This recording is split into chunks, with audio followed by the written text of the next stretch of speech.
I held my breath behind the massive bookshelf, my pulse deafening in my ears. My husband was supposed to be landing in Seattle.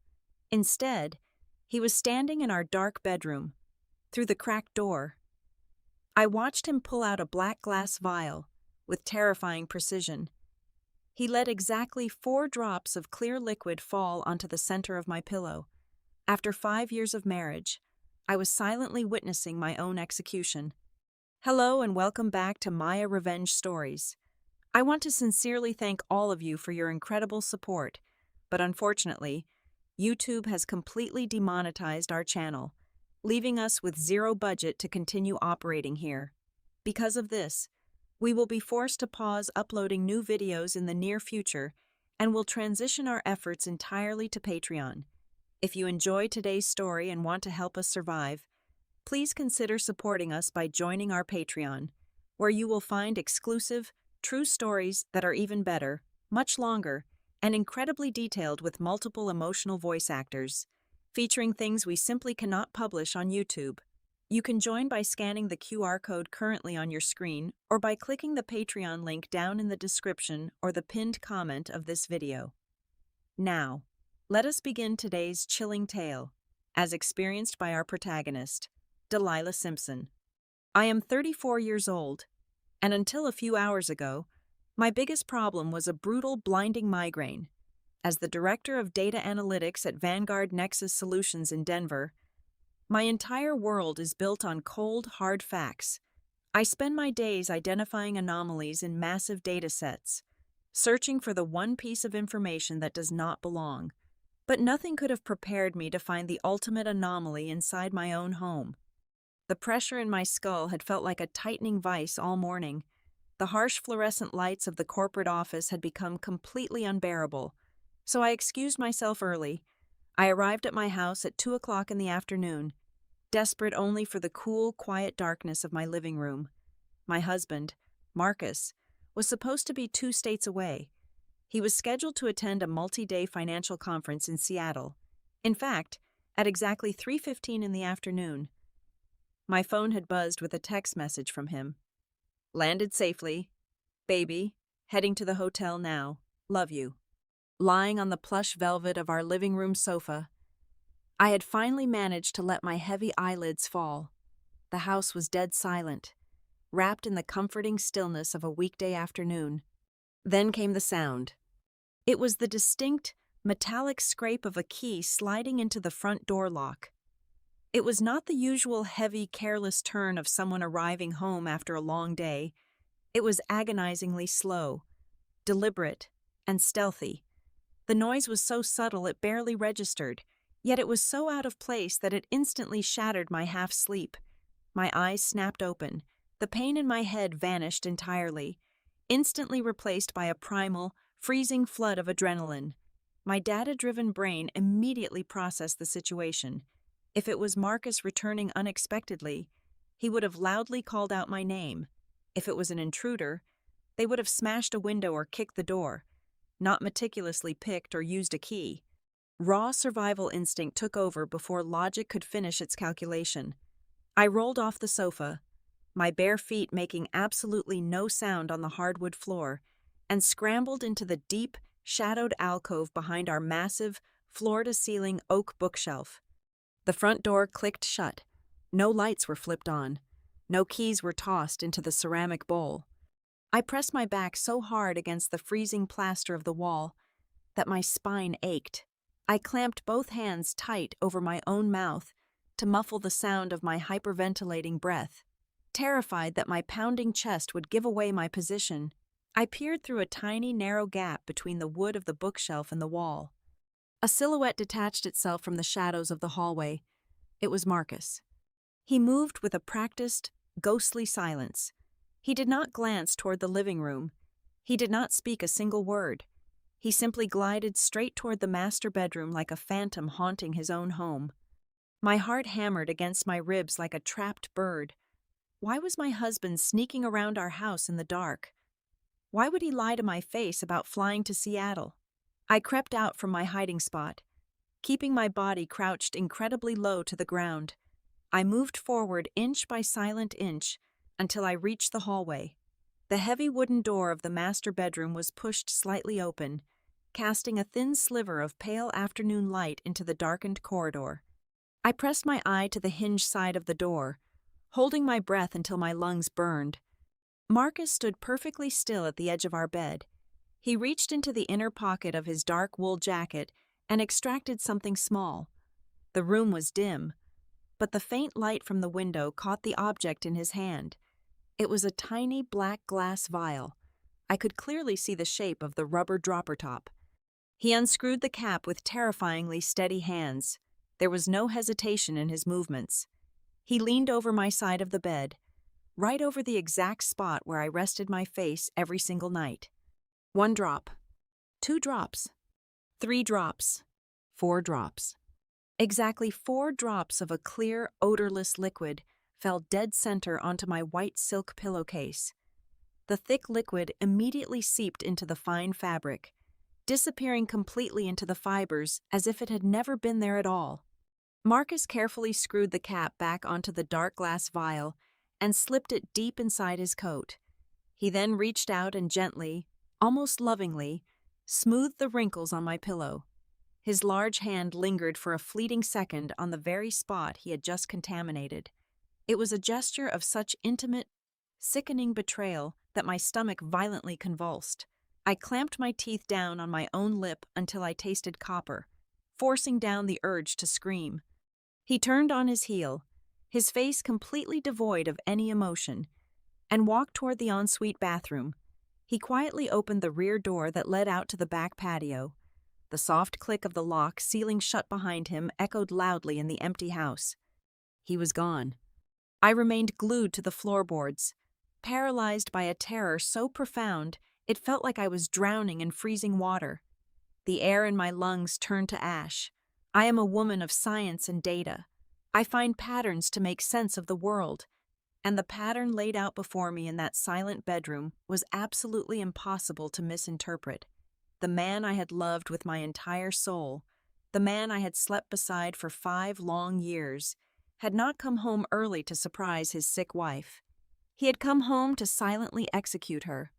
The lock clicking shut acted like a reset button on my brain.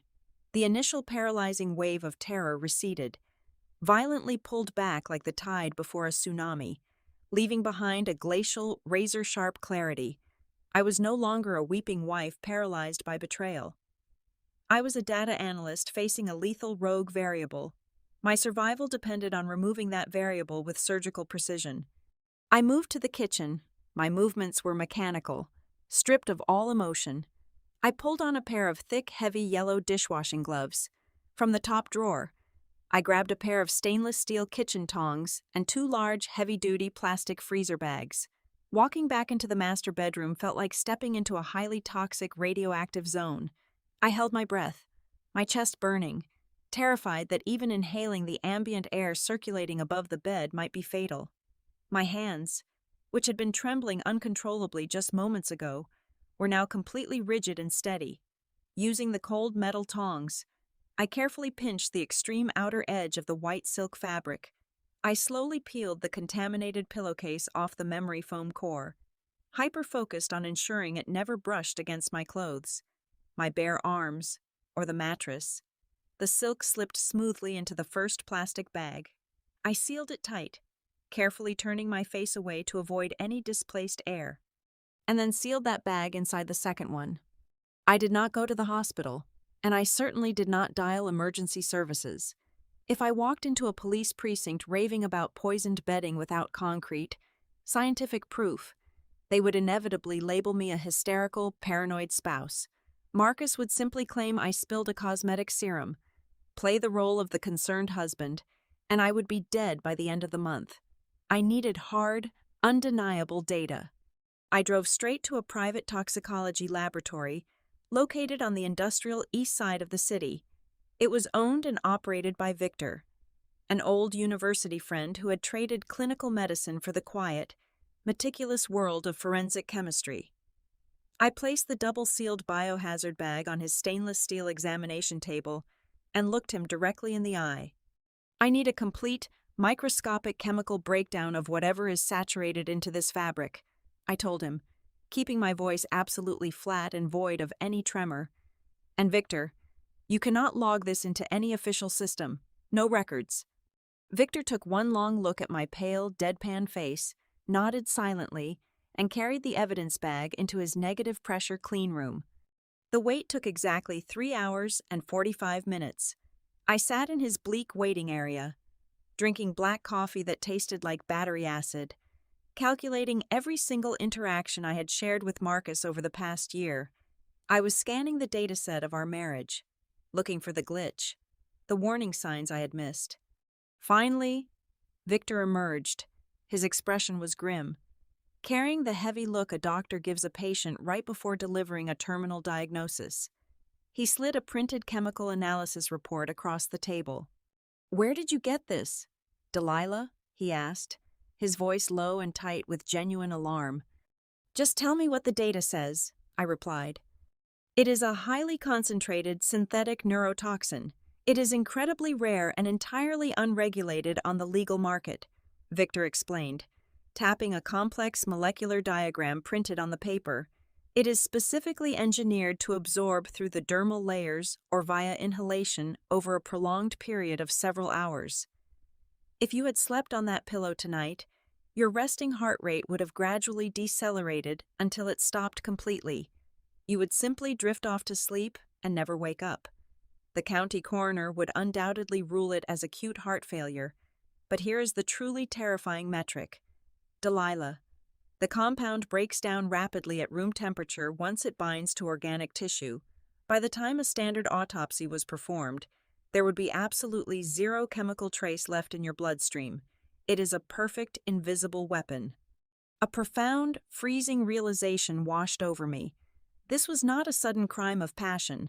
You do not buy untraceable, military-grade neurotoxins on a whim or find them at a local pharmacy. Acquiring a substance of this sophistication required dark web connections and tens of thousands of dollars. This was a highly calculated, extremely expensive assassination plot, meticulously designed to ensure Marcus inherited my entire estate without a single shadow of suspicion falling upon him. "Keep the sample secured in your heavy vault," I instructed Victor. "Do not speak a single word of this to anyone." I left the laboratory with my mind operating at 1,000,000 miles an hour. If I confronted Marcus now, he would immediately deny it, destroy his remaining supply of the poison, and simply find another, less sophisticated way to finish the job. If I wanted to survive and see him rot, I had to play his game, but I had to secretly rig the board in my favor. Before returning home, I stopped at a high-end department store and purchased a single white silk pillowcase, virtually identical to the one currently locked in Victor's safe. I returned to my house, slipped the clean casing over my pillow, and carefully arranged the bed linens exactly as Marcus had left them. At 8:30 that evening, my laptop chimed. It was a video call request from Marcus. I took a deep, steadying breath, consciously forced my facial muscles to relax into a soft expression, and clicked accept. His handsome face filled the screen. He was sitting in a softly lit hotel room, a generic background of the Seattle skyline visible through the window behind him. "Hey, baby," he smiled, his voice oozing with that familiar warm affection I used to crave and trust. "How is that migraine holding up? You look a little tired." I looked directly into the digital eyes of the man who had just spent a fortune to murder me. The violent urge to scream, to smash the monitor to pieces, clawed aggressively at my throat. Instead, I smiled back. It was a flawless, loving smile crafted from pure, unadulterated ice.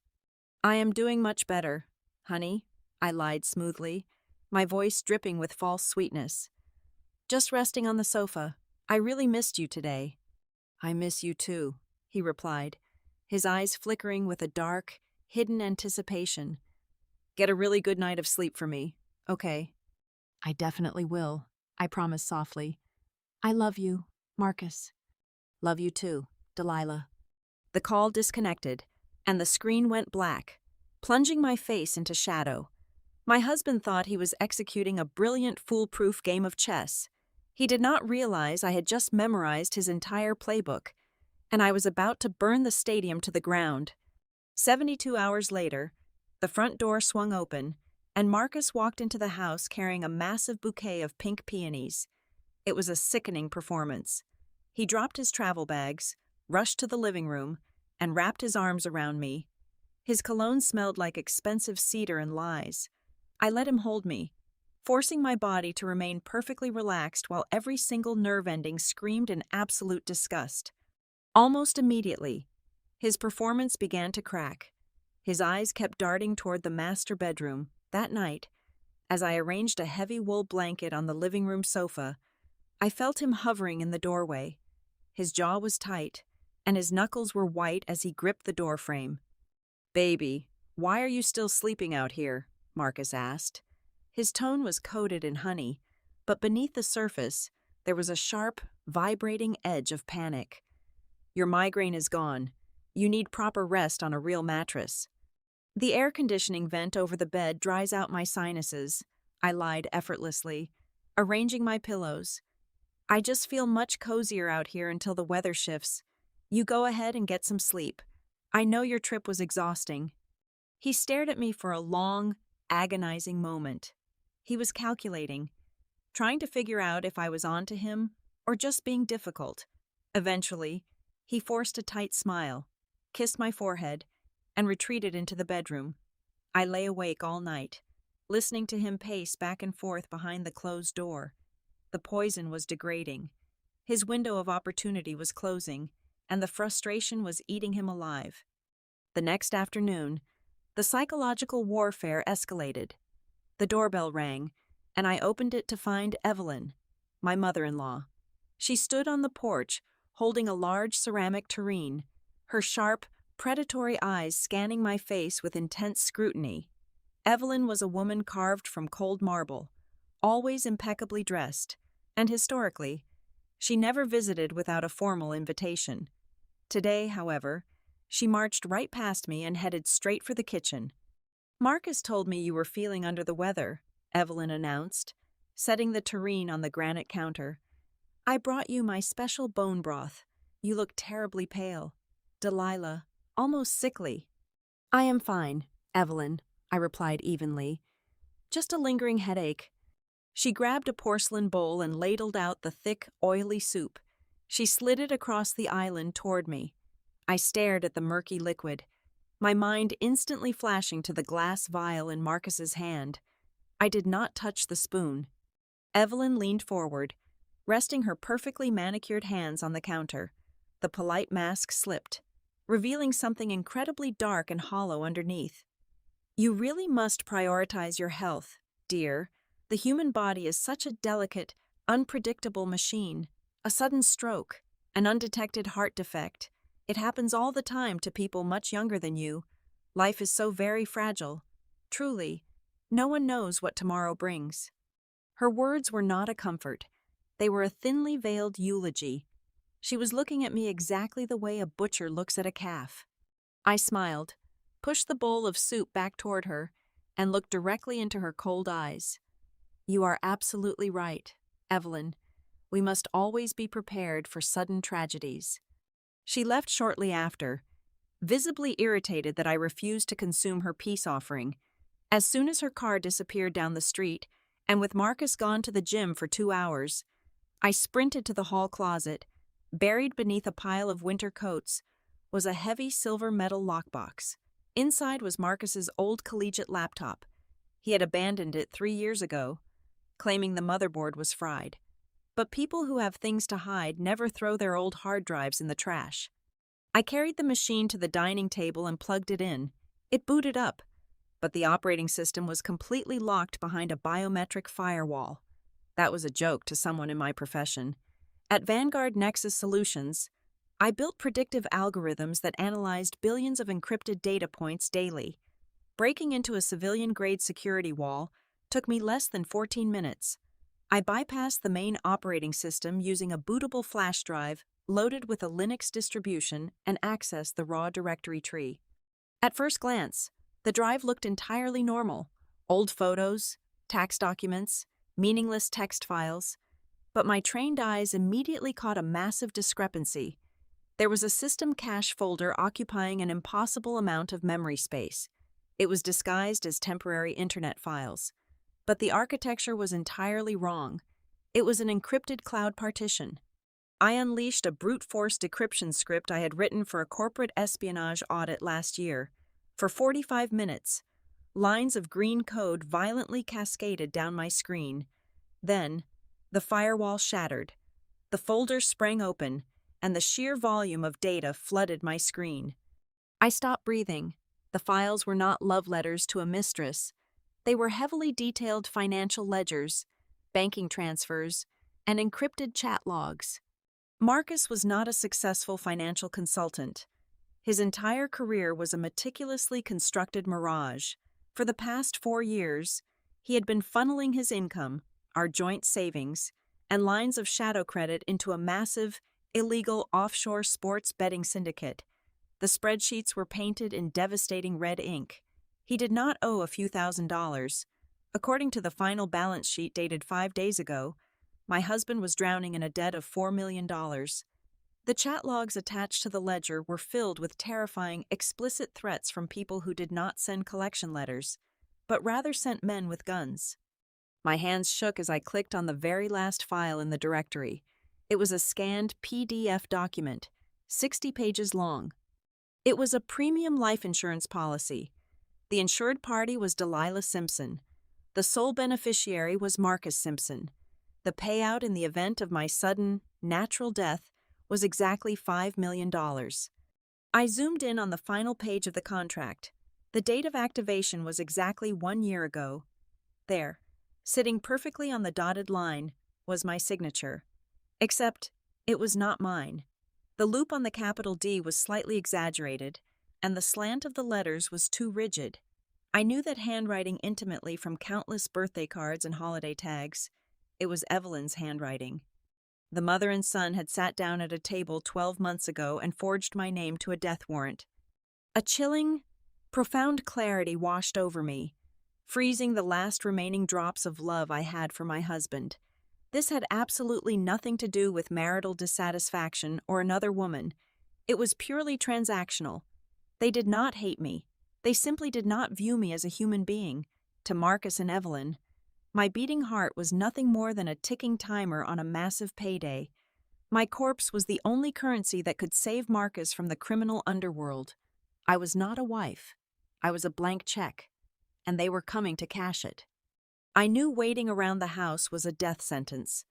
The very next morning, before the sun even breached the horizon, I slipped a magnetic GPS tracker under the rear bumper of Marcus's luxury sedan. By 9 o'clock that evening, the little red dot on my tablet began moving aggressively toward the desolate, industrial outskirts of the city. I followed exactly 10 miles behind him in a rented, unmarked sedan, blending perfectly into the sparse night traffic. The destination was an abandoned textile warehouse, a rotting concrete behemoth surrounded by rusted chain-link fences, shattered glass, and overgrown weeds. The air out here smelled heavily of motor oil and decay. I parked 2 blocks away and crept through the shadows, clutching a high-frequency directional microphone I had borrowed from our corporate security testing laboratory at Vanguard.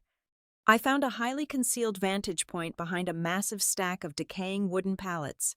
Through the broken windows of the warehouse floor, I saw Marcus pacing erratically under a single, flickering halogen bulb. His face was slick with terrified sweat.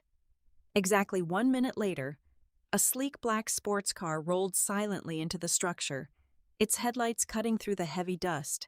A woman stepped out. She was striking, dressed in sharp, tailored dark leather, with piercing eyes and an icy, commanding demeanor. I felt a fleeting, almost hysterical sense of relief wash over my chest. So this was it, I thought to myself, the classic, pathetic cliché. He was drowning in illegal debt and wanted to murder me to start a lavish new life with his beautiful secret mistress. But as I aimed the parabolic dish of the microphone directly toward them and slipped the earpiece into my ear, that comfortable assumption was violently shattered into 1,000 jagged pieces. You are a pathetic, incompetent excuse for a man. Marcus, the woman hissed. Her voice cut through the electronic static like a surgical blade, completely devoid of any romantic affection. I gave you an extremely precise, foolproof protocol. Exactly 4 drops on the pillowcase, directly over the primary respiratory zone. The dermal absorption alone should have stopped her heart in under 6 hours. So tell me, why is your wife still breathing? Marcus flinched violently, holding his hands up in a desperate, defensive gesture. I did exactly what you said. Harper, I swear to you, I applied the exact dosage. But she stopped sleeping in the bed. She moved out to the living room sofa because she claimed the air conditioning was bothering her sinuses. I cannot forcefully drag her onto the mattress without raising massive suspicion. Harper stepped forward with terrifying speed, grabbing Marcus by the lapels of his expensive designer jacket and slamming him viciously against the side of his own car. The microphone picked up the heavy thud of his skull hitting the metal. Do you honestly think my employers give a damn about her sleeping arrangements? You owe us $4 million? I personally provided you with a clean, untraceable chemical solution because we want our money immediately, not a messy police homicide investigation drawing heat to our operations. You have exactly 48 hours left. If your wife is not dead by Friday midnight, we are not going to bother with exotic poisons for you. We will simply break every single bone in your body, keep you alive on life support, and harvest your organs to cover the interest. I slowly lowered the microphone, my hands completely steady despite the earth-shattering revelation. Harper was not a mistress. She was a black market chemist. She was the ruthless enforcer and the architect of my assassination. Marcus stammered a pathetic, weeping apology, scrambled into the driver's seat of his car, and sped out of the warehouse, leaving a thick cloud of toxic dust in his wake. Harper stood completely alone in the dim, flickering light, pulling a silver cigarette case from her pocket with absolute calm. Every rational, biological instinct in my brain screamed at me to run back to my rental car, drive away, and hide forever. But running would only delay the inevitable strike. If I truly wanted to dismantle this lethal trap and ensure Marcus and Evelyn burned to the ground, I had to step out of the shadows and take total control of the predator. I took one deep, grounding breath, stepped out from behind the rotting wooden pallets, and walked purposefully directly into the pool of light. You should really tell your wealthy clients to ensure their wives are actually asleep before they apply a lethal synthetic neurotoxin, I said loudly. My voice echoed sharply across the empty, cavernous concrete floor, carrying zero fear. Harper spun around instantly, her hand dropping with lightning speed toward a concealed holster at her hip, but she froze the second her eyes locked onto my face. She recognized me immediately from the target dossier Marcus had undoubtedly provided her. Genuine, profound shock rippled across her normally stoic, hardened features.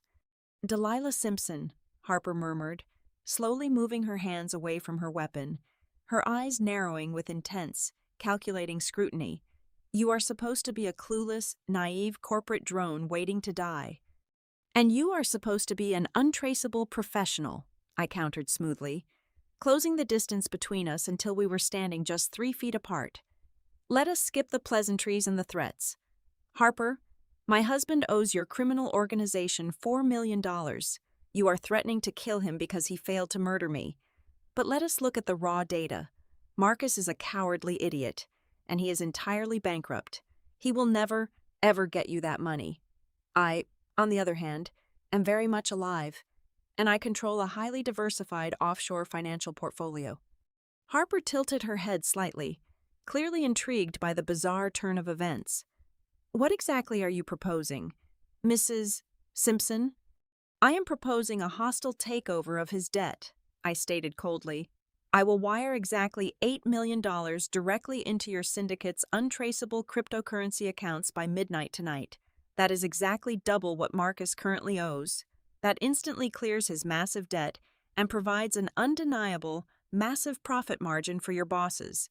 But in exchange, I require a very specific, non-negotiable favor. $8 million, Harper repeated softly, a slow, predatory smile creeping onto her painted lips.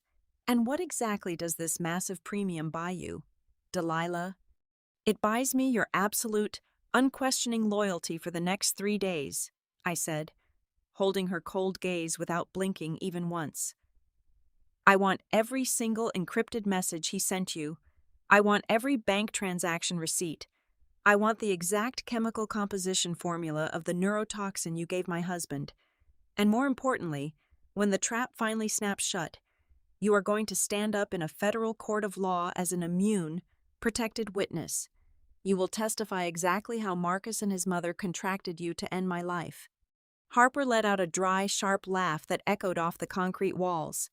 She looked at me not as a pathetic victim begging for her life, but as a fellow apex predator who had just invaded her territory and confidently claimed the throne. She was a woman of brutal business, and she recognized a vastly superior, highly profitable deal when it was handed to her.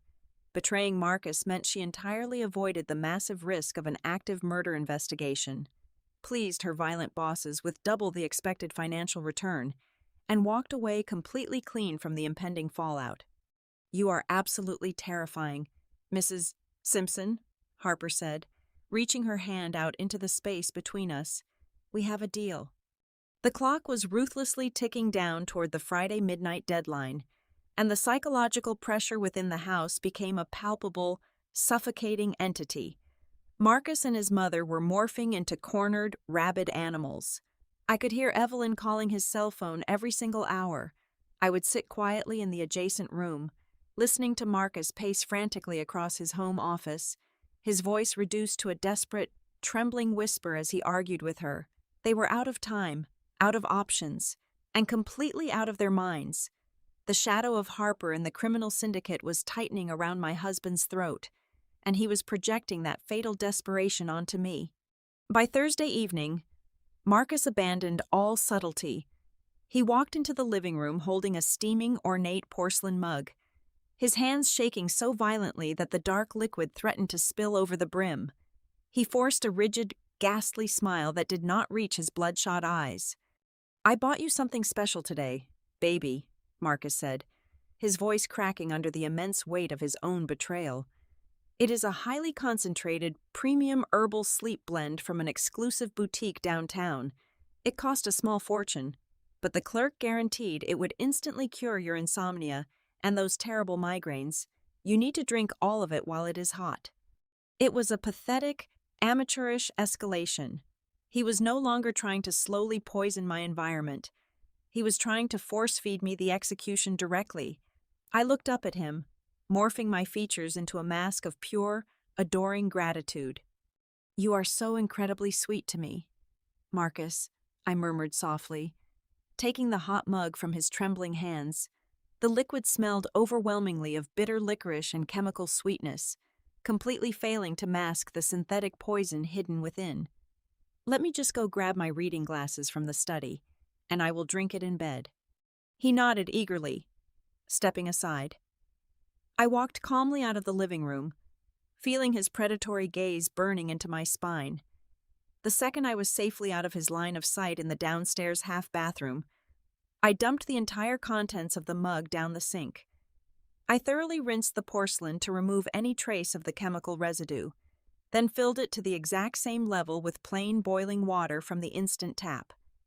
I returned to the living room, blowing softly on the surface of the hot water, and took a deep, theatrical sip right in front of him. "Oh, wow," I smiled, looking directly into the eyes of my would-be murderer. "That is so soothing. I can already feel myself getting drowsy." The look of pure, unadulterated relief that washed over his pale face was the most repulsive thing I had ever witnessed. While Marcus retreated to the kitchen to anxiously monitor the clock, I moved upstairs to transform the master bedroom into an inescapable digital snare. Over the past 48 hours, I had acquired 4 ultra-compact, high-definition infrared surveillance cameras. These were not cheap consumer toys. They were elite corporate espionage tools I utilized at Vanguard Nexus Solutions. Operating in complete silence, I embedded the first camera directly inside the plastic casing of the ceiling smoke detector. I wedged the second one behind the metal grating of the air conditioning vent. The third was concealed perfectly within the dense artificial foliage of a potted fern in the corner. I placed the final, primary camera straight across from the bed, hidden seamlessly inside the dark fabric of the bedside lampshade. I routed all 4 feeds directly through an encrypted, decentralized cloud server. Even if Marcus somehow discovered them and smashed the physical lenses to pieces, the video data was already permanently secured in a remote vault, completely inaccessible to him. Every single millimeter of the bedroom was now a heavily monitored stage, completely illuminated in crisp, monochrome night vision. At exactly 10:30 in the evening, I walked down the stairs, dragging my feet and rubbing my eyes in a flawless performance of extreme fatigue. "That tea was absolutely incredible, honey," I slurred slightly, leaning heavily against the banister. "I feel completely exhausted. I also just took a maximum-strength prescription sedative to make sure I sleep through the night. I am going to be completely dead to the world for the next 12 hours. Please do not try to wake me up for anything. I could probably sleep through a hurricane tonight." "Of course, sweetheart," Marcus replied, his voice practically humming with dark, electric anticipation. "You go get some deep rest. I will stay down here and finish some paperwork. I will not disturb you at all." I climbed the stairs for the final time. I walked into the dark bedroom, slipped beneath the heavy duvet, and positioned myself squarely in the center of the mattress. I reached under my own pillow, my fingers wrapping tightly around a small, heavy plastic device. It was a high-frequency, military-grade panic alarm, directly connected to a private security response unit and the local police precinct. I closed my eyes. The waiting began. The sensory deprivation of the pitch-black room made every single sound violently magnified. I focused entirely on regulating my respiration. Inhale for 4 seconds, hold for 2 seconds, exhale for 4 seconds. I had to perfectly mimic the rhythmic, shallow breathing of a woman trapped in a chemically induced coma. Minutes dragged by with agonizing slowness. The silence was heavy, thick, and suffocating. My own heartbeat pounded furiously against my eardrums. Then the absolute silence was broken. It was the microscopic, high-pitched squeal of the brass hinges on the bedroom door. Someone was pushing it open, moving at an excruciatingly slow, deliberate pace. I kept my eyelids completely shut, relying purely on the shifting air currents in the room. The soft, heavy thud of a socked foot stepping onto the hardwood floor sent a violent jolt of pure adrenaline straight into my veins. He was inside the room. The subtle rustle of his clothing grew louder as he slowly crept around the foot of the bed, maneuvering toward my side of the mattress. I cracked my right eye open just a fraction of a millimeter, peering through the dark barrier of my own eyelashes. The pale moonlight slicing through the window blinds illuminated Marcus standing directly over me. His face was completely transformed, devoid of any humanity. He looked like a hollow, terrified shell driven purely by desperation. He was no longer holding the tiny, stealthy black glass vial. Harper had warned him that the dermal absorption method was too slow, and time had officially run out. In his tightly clenched right hand, Marcus held a massive, industrial-grade medical syringe. The harsh silver metal of the long, thick needle glinted sharply in the moonlight. The plastic barrel was fully loaded with enough of the clear synthetic neurotoxin to instantly kill a massive, full-grown elephant. He leaned over my motionless body. I could feel the heat of his ragged, frantic breath brushing against my cheek. He raised his arm high into the air, perfectly positioning the lethal spike, preparing to plunge it straight down into my exposed jugular vein. The lethal spike was less than 2 inches from the delicate skin of my neck. The harsh metallic glint of the needle caught the pale moonlight. I did not scream. I did not freeze. My eyes snapped open, wide and completely alert, before his panic-stricken brain could even register that I was awake. My right hand shot up from beneath the heavy duvet. I clamped my fingers around his descending wrist like a vice forged of pure steel. The absolute paralyzing shock on his face was a portrait I will cherish for the rest of my life. I planted both of my bare feet squarely into the center of his chest and kicked outward with every single ounce of strength my body possessed. Marcus flew backward, violently crashing into the heavy wooden dresser. The massive syringe clattered onto the hardwood floor, spinning away into the dark shadows. Before he could even scramble to his knees to retrieve his weapon, I pressed my thumb down hard on the panic button hidden in my left hand. The world exploded. Every single light bulb in the master bedroom, the hallway, and the exterior floodlights surged to life simultaneously, blinding him with a brilliant, artificial noon. A deafening, high-decibel security siren tore through the suffocating silence of the house, rattling the very foundations. Less than 2 seconds later, the heavy glass of the bedroom balcony doors shattered inward in a spectacular, violent rain of crystal. Downstairs, the solid oak front door was violently battered entirely off its hinges. A dozen tactical officers heavily clad in black armor poured into the bedroom. Their assault rifles were raised, and multiple red laser sights instantly painted Marcus's heaving chest. Following closely behind the tactical response team was lead detective Reynolds, the veteran investigator I had secretly met with 24 hours earlier, armed with the digital mountain of undeniable evidence compiled by myself and Harper. "Do not move a single muscle," the tactical commander roared, his voice shaking the remaining glass in the window frames. Marcus was sobbing hysterically, begging, his hands trembling in the air. He was a pathetic, broken shell of a man. The officers slammed him face first into the cold floorboards, heavy steel handcuffs ratcheting brutally tight around his wrists. Detective Reynolds knelt down, carefully collecting the loaded syringe with heavy evidence tongs, securing the lethal dose inside a thick plastic containment tube. Exactly 12 miles away, in the upscale, quiet suburbs, a secondary tactical unit was simultaneously kicking in the ornate mahogany double doors of Evelyn's massive estate. She was dragged out of her silk sheets in the dead of night, screaming wildly about her legal rights and demanding her expensive lawyers, but her arrogant, aristocratic face drained of all color when a detective calmly played a high-definition audio recording directly from Harper's encrypted files. It was Evelyn's own cruel voice, viciously negotiating the price of my assassination with the criminal syndicate. She was shoved roughly into the back of a freezing patrol car, her perfect, pristine world completely and utterly annihilated. The criminal trial 6 months later was not a legal battle. It was a highly organized slaughter. My meticulous data analysis background had allowed me to construct an airtight, impenetrable timeline of their conspiracy.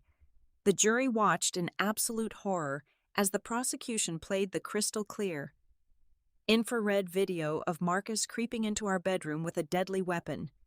They saw the precise chemical breakdown of the military-grade neurotoxin extracted from the sealed silk pillowcase by Victor.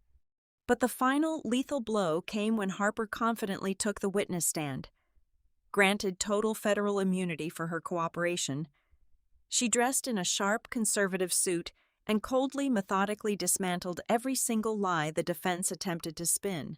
She laid out the offshore financial ledgers, the forged $5 million insurance policy, and the exact, horrifying nature of their lethal contract. It took the jury less than 3 hours to reach a unanimous verdict. Marcus and Evelyn were both found guilty on all charges, including conspiracy to commit murder in the first degree and massive corporate insurance fraud. The judge did not show a single ounce of mercy. They were sentenced to spend the rest of their natural lives in a maximum security federal penitentiary, completely stripped of any possibility of parole. I sold the house in the suburbs to a real estate developer. I wanted absolutely nothing to do with the tainted history of those walls. With my career rapidly ascending at Vanguard Nexus Solutions, I purchased a stunning, ultra-modern penthouse right in the vibrating heart of downtown Denver. Floor-to-ceiling windows flooded my new sanctuary with brilliant, cleansing sunlight every single morning. On the very first night in my beautiful new home, I walked into the spacious bedroom. The air was cool and smelled faintly of fresh lavender. I climbed into the massive, luxurious bed and sank down into the pristine white sheets. I let my head fall back onto the incredibly soft, safe pillow.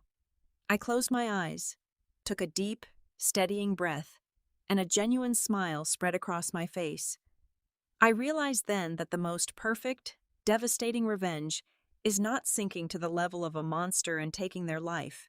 True revenge is dragging them forcefully out of the shadows, exposing their rotting souls to the blinding light of justice, locking them in a cage forever, and then walking away to live an incredibly beautiful, radiant life without them.